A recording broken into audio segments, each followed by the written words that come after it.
Vogue Knitting Live, if you don't know, is a convention, like a knitting convention. Possibly the nerdiest thing that I've ever done, but I had an amazing time. It's at the Marriott Marquis in Times Square in New York City, which is so intense. And I used to work right next to Times Square, so I used to go there every single day. It was so intense, so overwhelming. If you've never been to New York and you come to New York, I'm not gonna tell you not to go to Times Square because it's fun to see the first time, but like, there's so much more to New York than Times Square. It's so different from the rest of the city. If you're an introvert like I am, it's a lot of stimulation. Or if you're a sensitive person like I am, it's a ton of stimulation. So that's why I think that people say that it's really overwhelming. It's not really, or that like Vogue Knitting Live is really overwhelming, and people get tired easily because it's so much stimulation. Even just getting there is so much stimulation. I was incredibly lucky to be invited by a really amazing and friendly group of knitters who I'm really, really happy to have met and been able to hang out with this weekend. So we went and we like got coffee beforehand, and I was like just fangirling my little heart out, like just having coffee with, you know, Kristin from Full and Fine, Mina from the Knitting Expat podcast, Jacqueline from Brooklyn Knit Folk, and Julie from Sweet Sparrow Knits, Carlene from Made with Carlenergy. Love her. Didn't know her before, and now I totally have a friend crush on her. And Denise from Yoshi and Lucy Knits. She's awesome too. That was enough for me. I would have had a great day even if it was just coffee. But it was so much more than just coffee. There were 2 floors of the marketplace, and then you can also take classes there. The thing about Vogue Knitting Live is I feel like it attracts more famous knitters than any other festival. I'm not sure about any other festival, but certainly more famous knitters than Rhinebeck. Even though at Rhinebeck, I saw Isolde Teague there. She's like not a famous knitter. Isolde is a famous knitter. Andrea Mowry was there, who I got to see in person. I did not introduce myself because like Andrea Mowry doesn't know who I am, and I would just be like one other random person going up to her and being like, oh my god, I love your design. Whatever. It was enough and exciting to like just be in the same room with her. And someday we'll actually have something to talk about, maybe. But anyway, so Andrea Mowry was there, like, along with Stephen West. I think that Hoki went last year, Hoki Locatelli, but I'm not totally sure.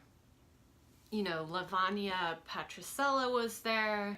I know Suzanne Summer was there, and I wanted to show her my shawl because I was wearing my mystery knit-along shawl that I had knit. But I didn't see her. And then Christy Glass was there, you know, who I actually met on Thursday night at the Mayak event. And I met fucking Michelle Wong at the Mayak event too. I'm just like, it was a hardcore fangirl weekend for me. Andrea Mowry, if you don't know, designed the Find Your Fade shawl. She designed, she has another one called Comfort Fade. She designed this one called The Weekender, which recently came out a couple months ago. I knit that for my boyfriend's sister, which I loved, and I want to knit another one for myself. Actually, I think that would be really good in this color. I've been looking at some Noro that's in this color. And now that I see myself in this shirt, I feel like I should get it. I feel like I should get that yarn. But anyway, I'm getting off track. So Andrea Mowry was there, and there was this girl there who was wearing a beautifully knit winter honey shawl. And she was just walking along, and I was walking behind her because I was like on a mission for a very specific skein of yarn, which I'll talk about later. And Andrea Mowry was standing about 5 feet to the right of this girl who I was walking behind. And mind you, she was wearing a shawl that was designed by Andrea Mowry. So Andrea Mowry, like, she was talking to somebody else, and she interrupted her conversation to shout out at this random person, "I love your winter honey shawl." And this girl, her face absolutely lit up. She goes, and I had a front row seat to this entire interaction. I hope I did that justice. It was so funny. I got a job working for Kristin recently, Kristin of Full and Fine, because Kristin happens to be my neighbor. Like, we live 4 minutes walking distance away from each other. I just have to leave my house, go 1.5 blocks, turn right, and go most of the way down that block, and then I'm at her house. So I've been working for a couple of weeks now, just in the morning on Mondays, 3 hours a day, doing some, packaging and sending beautiful skeins of yarn off in the mail. Kristin has been so sweet and encouraging about my podcast, and she's also like introduced me to all of these people that she knows, which is so nice. She's been so open and welcoming to me, and that's just like I didn't even think about that at all. When I originally emailed her being like, hey, I could do some part-time work because I'm going back to school, I was just like, oh, it'll be really nice to talk to somebody, or be able to like have a little bit of work and talk to somebody who is active, like who is an entrepreneur and who is active in this knitting community. But I never expected to be just absolutely welcomed with completely open arms to this entire network through her.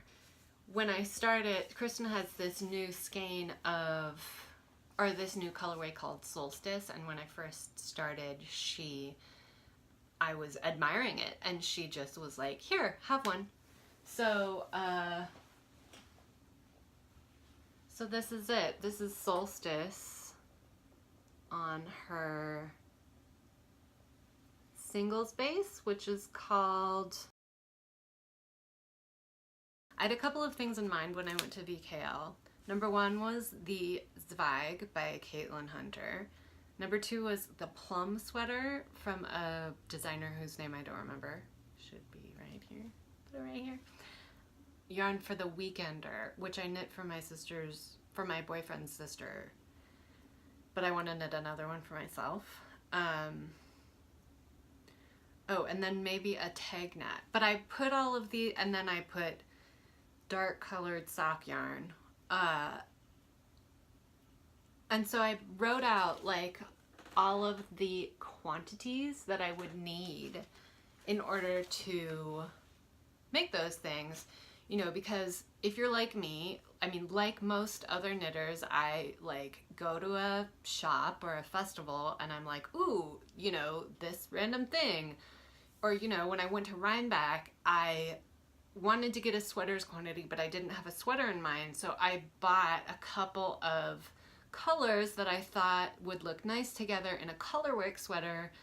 But then what I bought was Aran weight yarn, and I didn't realize that most colorwork sweaters are fingering weight yarn.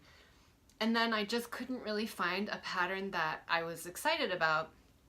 So I'm using the yarn in a different application, which I'll talk about later, but I feel like that kind of thing happens to me a lot, so this was my strategy for preventing it. When I got there, however, I just, literally it was so much stimulation you know, everybody uses the word overwhelming. It was overwhelming. So I just followed my heart and I bought colors that I think will work really well with my skin tone and this handmade capsule wardrobe that I'm trying to build. So if you don't know what a capsule wardrobe is, it's sort of a wardrobe that has not very many pieces, but like everything can go together. So if you are like me and you have a ton of clothes, but then you look at your closet and you feel like you have nothing to wear, you may want to look into curating a capsule wardrobe. Again, more on that in the future. This is like the overarching goal of this channel and my personal like mission for the next year at least, or however long, is to create a handmade capsule wardrobe that like really expresses my personal style, looks good on me color wise, shape wise. I just want to wear clothes that I feel good in every day. Even though I didn't really stick to my plan, even though I didn't really get like the sweaters quantity of yarn that I wanted, I have been really thoughtful lately about like what colors are gonna look good on me, and I picked colors that will look good on me and that I really have always loved. So the first one I saw and I just adore is this yarn. This colorway is called Sweet Juliet and it's by Barnyard Knits. And it's a warm pink, peachy pink with specks of golden, yellow, and black. And this just made my heart sing. Warm pink always looks good on my skin tone. So anyway, I got on the pink train and I didn't get off. I saw this primrose yarn called You'll Float 2 on her Adelaide base, which is single ply superwash merino, and I fell in love with this as well. I wear a lot of pink and blue, especially in the summertime. This is a cooler pink, which actually should look better on my skin tone, but since I'm pretty close to a neutral skin tone, it's like the spectrum is warm or cool or neutral. I'm like cool, neutral, like neutral but cool-ish. Pretty cool actually, but neutral-ish. Anyway, warm pink and cool pink both look good on me. And so then, after I bought both of these, I saw this one, which is from Wool Bearers. And I don't know if I see a color way name. It just says, and then came. And then came what? So, but I loved this color too. This is actually kind of mauve. This one was only $21, so actually the price is what got me. But I figured that I could use these three together, maybe. I'm not sure now that I'm seeing them on screen, but I figured I could use these three together in like maybe a pink Wono or something that's like mixing a bunch of things. And actually, it might go pretty well with this. But this is not a Zweig sweater, and I don't think that I really want a comfort fade or a fade sweater. I just don't know. We'll see. But the thing is, I was telling Kristin, I've knit through a lot of my stash this past year. I feel like I was shopping for my stash, and and I feel fine with that, honestly, because I've knit through a lot of my stash in the last year, and now my stash is sort of a lot of yarn that are not my favorite yarns. So I feel totally fine about replenishing, even though it's a little bit of money. I mean, it's money, but it's content for this podcast, and it makes me happy. So, and honestly, like, if I have a garment that's made out of these, I will love it so much. So much. So This has to marinate though a little bit. I have to sit on this and think about what else to get. I also got, I splurged and I got the Luca needles, which I'm so excited about because I had Addy Turbo Clicks. I didn't like them because of the join, and then I bought Knit Picks square needles, but those have been splitting, and the cord is completely too rigid and inflexible for me. So, you know, Jacqueline was like, I don't get what the hype is. I was just like, I just need better needles, you know, and they are pretty, you know, so like, whatever. I bought into the hype.